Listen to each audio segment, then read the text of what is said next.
영상을 시청 및 청취해주시는 모든 분들 안녕하십니까? 자, 오늘 시간은요, 어떤 한의 정서, 그리고 이제 실제 케이스들에 해당하는, 그러한 케이스들을 제가 좀 나눠보도록 하겠습니다. 그러니까 제가 2015년도, 그죠? 2015에서 2016년도, 이때 사이에 있었던, 에피소드이긴 해요. 어떤 굉장히 부유한 자매님을 알게 되었습니다. 이 분은 자녀들을 미국 동부에서 유학시키기 위해 한국에서 와 계신 분이었습니다. 그런데 이야기를 더 해보니 사업적으로 무지하게 잘 나가던 남편분이 어떤 이성 문제를 일으킨 것에 대해 어떤 시위 같은 개념도 있어 보였습니다. 이성 문제를 일으킨 남편에게 화가 나고 속이 상했던 차에 아이들 조기 유학을 핑계로 미 동부로 데려가 살고 있는 그림이랄까요? 적어도 제 눈엔 그래 보였습니다. 예. 제가 이분을 미 동부 지역에 직접 가게 되었을 때 그분 댁에 가게 된 일이 있었습니다. 집이 정말 크고 좋았습니다. 일단 동네 자체가 진짜 럭셔리했던 것으로 기억합니다. 아직도 희한하다는 생각입니다. 방문을 열고 들어가면 또 방이 있고 또 그 방문 열고 들어가면 또 방이 나오고 그런 구조였어요. 그분께서는 이 한인 이민 교회들도 좀 다녀보신 듯 했습니다. 그러나 미국으로 건너온 지 얼마 되지도 않았는데 고급 주택을 사고 좋은 차 사고 자녀들 학교 보내고 교민들 눈에 좀 고깝게 보였나 봅니다. 이민 온 지 연차가 오래된 분들과 신규 이민자들 간에는 항상 어떤 긴장감이 흐릅니다. 어떤 긴장감이 있는 차에 신규 이민자가 적어도 연차가 있는 이민자들 눈에 돈을 펑펑 쓰는 것으로 보이기라도 한다면 조직적 왕따를 시키거나 교회에서 적응 못하게 만드는 일들이 제법 있습니다. 필요하기 때문에 구입한 것이고 구입할 때 자신이 살아온 환경과 부유한 재정이 뒷받침이 되기에 좋고 비싼 것을 산 것입니다. 그러나 식당에서 마트에서 고생하면서 적은 시급 받는 분들에게는 고깝게 보입니다. 교회 안에 부자와 가난한 자, 많이 배운 자와 적게 배운 자가 진짜 예수님 안에서 공존이 가능할까? 라는 질문을 해볼 때가 있습니다. 여러분들은 어떻게 생각하십니까? 여러분들은 어떻게 생각하세요? 고생스럽게 버는 자와 덜 배운 자가 어려운 재정과 덜 배운 것이 상처가 되어 매번 항상 다른 부류를 삐딱하게만 보는 것은 분명 문제입니다. 그리고 그 시각을 견지해 본들 자신들의 인생과 환경에서 좋은 일이 일어날 가능성은 점점 더 희박해지죠. 그리고 다른 것으로 우월함을 과시하려고 하고 누르려고 합니다. 좀 딱하다는 생각도 듭니다. 그러나 한편으로는 내 돈 내가 쓰는데 무슨 상관이냐 내지는 놔둬도 잘 돌아가는 머리와 지식을 어쩌란 말이냐는 태도로 일관하는 것도 조금 그렇긴 합니다. 그러면서 이제 대놓고 알리던 은근히 알리던 자신을 드러낸다라는 것이죠. 그리고 또 자신이 드러나기 시작합니다. 전 아직까지 예수를 믿는다고 하면서 자신의 부를 자랑하지 않는 부자를 못 봤습니다. 하나님께서 누구를 진짜로 사랑하시면 세계적인 부호나 재벌 총수까지의 레벨은 갈 것도 없고요. 거기까지 갈 것도 없고 수백억대 부자로도 만들지는 않으실 것 같다는 생각을 해봅니다. 자녀 셋을 데리고 오자마자 진짜 좋은 백인 동네에서 비싼 펜트하우스를 사고 고급차를 사고 하는 것을 차라리 아무도 모르게 했더라면 얼마나 좋을까 싶습니다만 어떻게든 자신을 드러내야 합니다. 그렇다고 백인 커뮤니티에 가겠습니까? 결국 이민교회에 문을 두드려 봅니다. 어차피 주일에 할 일도 없고 갈 곳도 없습니다. 그리고 또 외롭기까지 합니다. 외국에서 살아보면 이민교회는 고국의 교회와 영성이 무척 다르고 신앙생활 이외에도 다양한 기능들을 제공하고 또 엮이게 되어 있습니다. 또 엮인다라는 것을 실감하죠. 좋은 부분들도 있겠지만 잘못 엮이거나 데이면 상처가 큽니다. 후유증이 생각보다 오래갑니다. 제가 이분 집을 가게 된 것은 마침 그때 당시에 제 방송이 계기가 되어서 이단에서 빠져나오신 전문직 종사자 자매님이 초대해 주신 것이었고, 이 자매님이 이단에서 빠져나와 새롭게 옮긴 교회의 목사님과 이야기가 잘 되어서 그 목사님의 사택에 머물 수 있기로 한 후에 동부 지역에 갔을 때, 미 동부 지역에 갔을 때 그 부유한 자매님도 제가 와 있는 것을 알게 되었고 초대를 한 것이었습니다. 그 부유한 자매님께서 사실은 나도 형제님을 초대하려고 주변의 분들과 조를 짜고 음식을 만들고 자신의 집에서 숙소를 제공하려 했다는 이야기를 하셨습니다.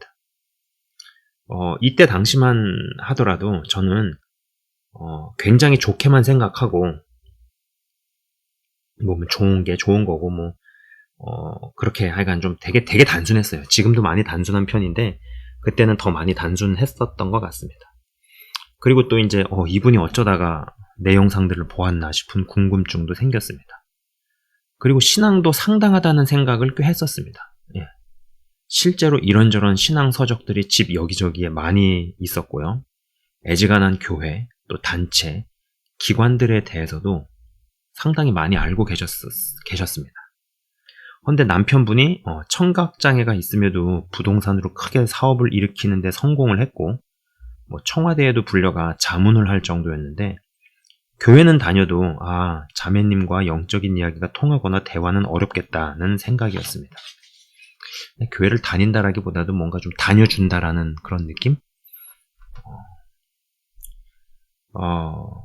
제가 제 자신을 볼 때 지금도 순진하고 모르는 구석이 참 많지만 그때 당시는 훨씬 더 했습니다.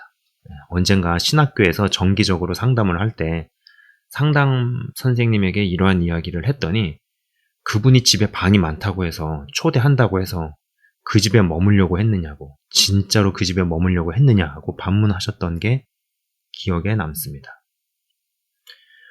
이 부유한 자매님은 그때 만난 이후로 제가 만나 뵌 적은 없습니다. 그런데 제가 알고 지내면 나쁠 건 없겠다 싶은 생각은 그때 당시엔 가지고 있었죠. 그래서 제가 토론토로 돌아오고 나서도 종종 연락을 하고 지내다가 한국에 가게 되었을 때 제가 이분에게 연락을 드렸더니 마침 자신이 몸담고 있는 교회에서 곧 세미나를 진행을 하니까 꼭 가보라 하면서 어떠한 자매님을 연결시켜 주셨습니다. 그러니까 자신과 굉장히 가까운 어떠한 친구이자 어떤 그런 분을 연결을 시켜 주셨습니다. 오랜 시간이 지나서 생각을 해보면 이제 이거는 저 자신에 대한 생각이고 어떠한 성찰이랄까? 관찰입니다. 좀 가만히 있고 심심하다고 해서 내가 어디에 와 있다는 이야기를 안 해야 할 때도 있고 가깝다고 생각하더라도 말을 아껴야 하는 경우도 있다라는 생각입니다. 또 그리고 그렇게 하는 것이 낫구나 이런 거죠. 적어도 그때 당시에 제가 그렇게 할 수 있는 어떤 힘이 있었으면은 훨씬 나았을 것입니다. 미숙한 것들이 많이 있었던 때였죠. 저는 그 부유한 자매님이 소개해준 교회를 가보는 정도로만 하고 싶었는데 이분은 굉장히 완강했습니다. 며칠 동안 진행하는 세미나를 갈 마음은 없었고 또 그 세미나를 진행하는 때에 마침 감기에 심하게 걸려 숙소에서 누워 있었던 것이 기억이 납니다.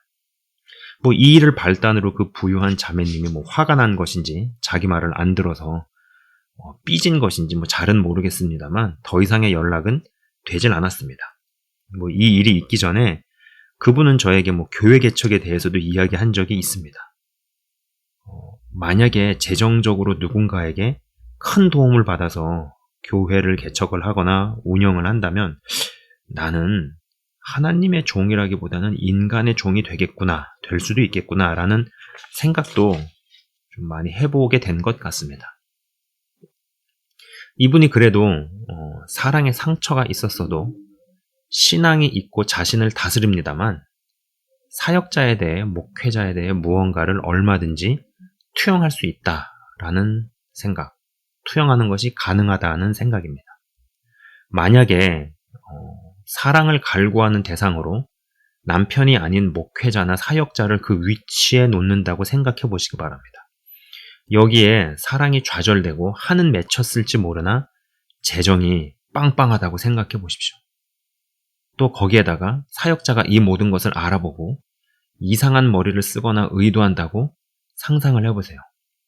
여러분, 이러한 조합들이 제대로 알려지지 않아서 그렇지 생각보다 많을 수 있습니다. 만약에 신앙이 1도 없고 재정까지 넘치면 무슨 일을 벌릴까? 그런 질문을 해보는 거죠. 아주 최악의 경우에, 그리고 또 상당히 적지 않은 경우에 남자 종업원들이 나오는 술집 같은 데가 돌아가는 것도 저는 다 이유가 있다는 생각입니다. 다시 잠깐 이야기를 되돌리겠습니다. 한국에 머물 당시 이제 이 부유한 자매님이 소개를 해주셔서 자신의 가장 친한 친구이자 이제 그런 자매님과 연결이 되었어요. 이분을 통해서 가정에서 진행되어지는 셀 모임 같은 곳에도 견학을 하게 되었습니다. 이 자매님은 그 부유한 자매님과 가깝고 친한 사이였는데 알고 보니 이 자매님은 저에게 소개해준 교회로 그 둘이 이동을 하기 전에 어떤 기독교 기관에서 만난 사이였습니다. 사모와 성도로 말이죠. 제가 소개로 한국에서 당시에 만났을 때는 더 이상 사모는 아니었습니다. 목회를 하셨던 남편분과 이혼을 했기 때문이죠. 그 전 남편분이 특이한 이력이 있었습니다. 여러분 혹시 시장이라든지 지하철 같은 데서 두 다리를 못 쓰셔서 고무 튜브로 씌우고 칸칸마다 이동을 하면서 구걸을 하시거나 하는 분들을 보신 적이 있나요? 전 남편분이 그러한 분이셨습니다. 시장에서 그러한 몸을 이끌고 살던 분이었습니다. 그러던 중에 하나님의 은혜를 경험합니다. 보통 큰 은혜를 체험한 게 아닙니다. 하반신 마비의 몸을 이끌고 성실히 살면서 복음을 열심히 전하고 자신과 같은 처지의 사람이나 어려운 일을 돕는 사역을 시작을 하고 기관을 세우고 이제 이렇게 발전하기 시작한 거죠. 엄청난 은혜의 체험을 해야 그런 것들이 가능하지 않겠나 이런 생각입니다. 그러던 중에 이제 자매와 결혼을 합니다. 이 자매님도 굉장히 대단한 사람이라고 생각을 합니다. 아니, 훌륭하다 못해 존경스럽기까지 하죠. 본인은 정상인입니다. 그러나 믿음이 분명하고 사역을 같이 하고 싶어 전 남편과 결혼을 강행합니다. 제 기억이 분명하지 않지만 어머니가 기절도 했었다는 이야기를 하셨던 것 같습니다. 사역을 해 나가던 중에 앞서 언급한 그 부유한 자매님이 이 기관에 봉사도 나가면서 서로 엮이게 되고 사역에 쓰라고 헌금도 크게 했었던 것 같습니다. 몇백만 원, 몇천만 원 수준이 아니었던 걸로 제가 기억을 하고 있어요. 사업으로 성공한 남편분이 회사 차원에서 거액을 지원했었다고 이야기하셨던 게 기억이 납니다. 그런데 점점 무언가 이상해지기 시작합니다. 돈을 써야 할 곳에 쓰지 않고 휠체어 목사님이 난폭해집니다.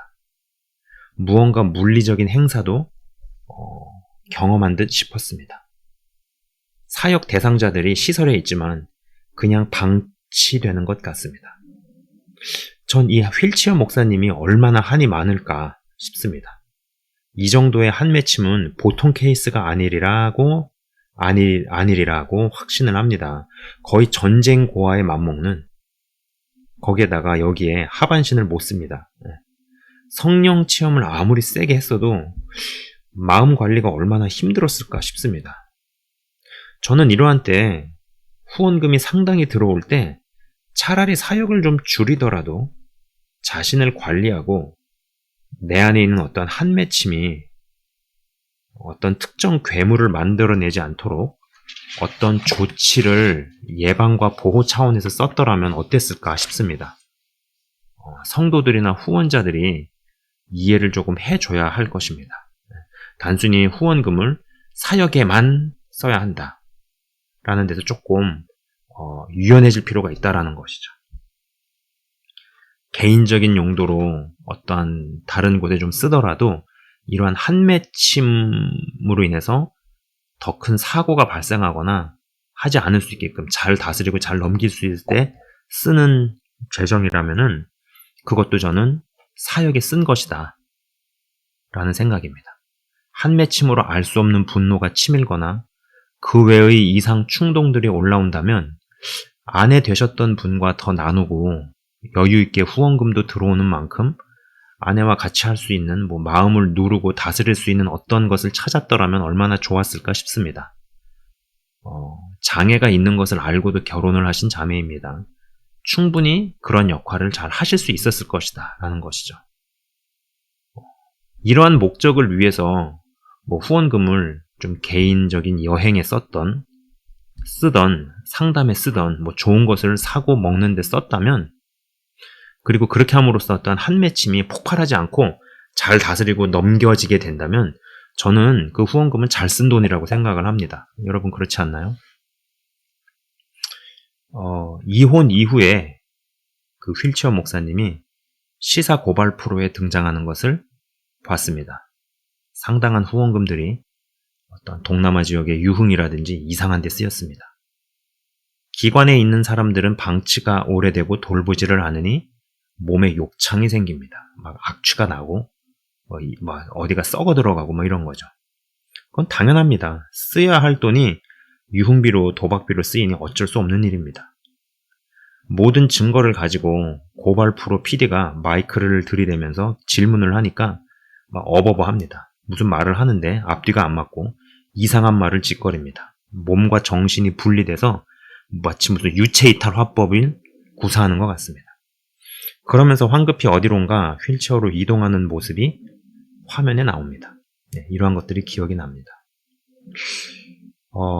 어떠한 한맺힘이라는 이러한 거, 하나님의 은혜를 경험을 했어도, 성령을 체험을 했어도, 이러한 깊디 깊숙한 곳에 있는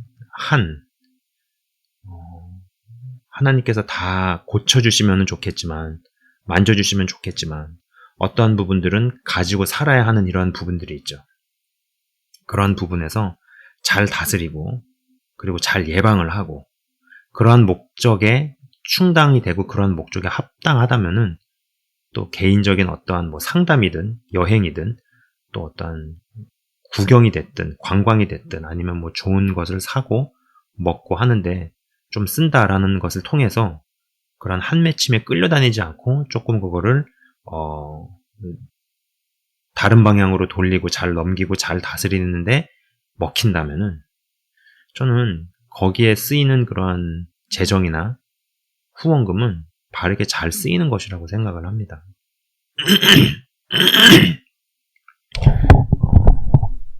자, 아무튼 이 정도 이야기를 해보고 싶고요.